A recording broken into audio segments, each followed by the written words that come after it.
अनिल जी, ये मतलब क्या एक बात है, यदि राहुल गांधी ने कोई सवाल उठाया या कांग्रेस यदि ये सवाल उठाती है कि आपने बताया क्यों या पहले से बताकर हिट करने की जरूरत नहीं थी, मान लीजिए किसी समय ये कोई समझौता भी हुआ होगा, तो आज भारतीय जनता पार्टी कांग्रेस को एक कटघरे में खड़ा करती है कि आपके समय का समझौता है, लेकिन कांग्रेस कहती है उससे पहले राजीव गांधी ने समर्थन वापस ले लिया था चंद्रशेखर सरकार से, तो फिर दोषी कौन हो गया? और इस तरह की बयानबाजी से क्या इसका कोई समाधान निकल पाएगा? ये तो पक्ष विपक्ष की जो लड़ाई ऑपरेशन सिंदूर पर आ गई है, ये तो अच्छा मैसेज नहीं देती है। राखी जी, एक बात तो ये है, बयानबाजी किसने शुरू करी? बयानबाजी कांग्रेस ने शुरू करी, एक बात। दूसरी बात, चंद्रशेखर जो की सरकार जो बनी थी वो कांग्रेस के समर्थन से बनी थी। इसका मतलब ये है कि जो अंतर्राष्ट्रीय समझौते होते हैं, सरकार किसी की बने, आने वाली सरकार को उनको मानना होता है।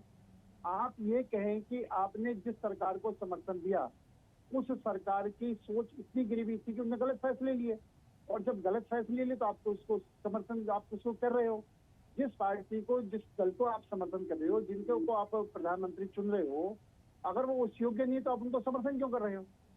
और दूसरी बात क्या है कि अगर जब युद्ध काल होता है तो उस युद्ध काल के अंदर हम अपने घर की लड़ाई अपने घर में बैठ के लड़ते हैं, टेबल के अंदर लड़ते हैं। आप उसको सार्वजनिक, आप टीवी के माध्यम से, जनसभा के माध्यम से, सोशल मीडिया के माध्यम से आप इसका जवाब लेना चाहते हैं। अब इससे बड़ी कोई बात नहीं होगी। जो हमारा प्रतिनिधिमंडल गए हैं उसमें सभी राजनीतिक दलों के नेताओं को उसमें भेजा है, सभी को हमने भारत का पक्ष रखने के लिए भेजा है। यानी हम तो विपक्ष पर विश्वास कर रहे हैं, हम तो विपक्ष को विदेश भेज रहे हैं भारत का पक्ष रखने के लिए।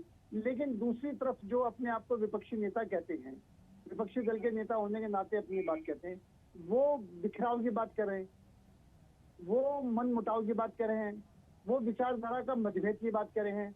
वो युद्ध की परिस्थिति नहीं देख रहे हैं कि किस युद्ध की परिस्थिति में जिस तरह से भारत ने मुंहतोड़ जवाब दिया, जिस तरीके से पाकिस्तान को घुटनों के बल बैठना पड़ा, वो इतना सब कुछ होने के बाद में भी आप किंतु परंतु निकाल रहे हैं। कभी आप सेना के अंदर कमी निकालते हैं, कभी विदेश मंत्री के अंदर कमी निकालते हैं, कभी रक्षा मंत्री के अंदर कमी निकालते हैं। आप मुझे बताओ, जो नियम कानून बने हैं, जो शर्तें दोनों देशों के बीच में लागू होती हैं, उन शर्तों की का पालना करना जरूरी है नहीं है? किसके कार्यकाल में हो, किसके कार्यकाल में नहीं हो, वो अलग बात है। हुआ है ना, अगर वो हुआ है और उस होने का फैसला पर चर्चा अगर करी है तो इसके अंदर गलत क्या?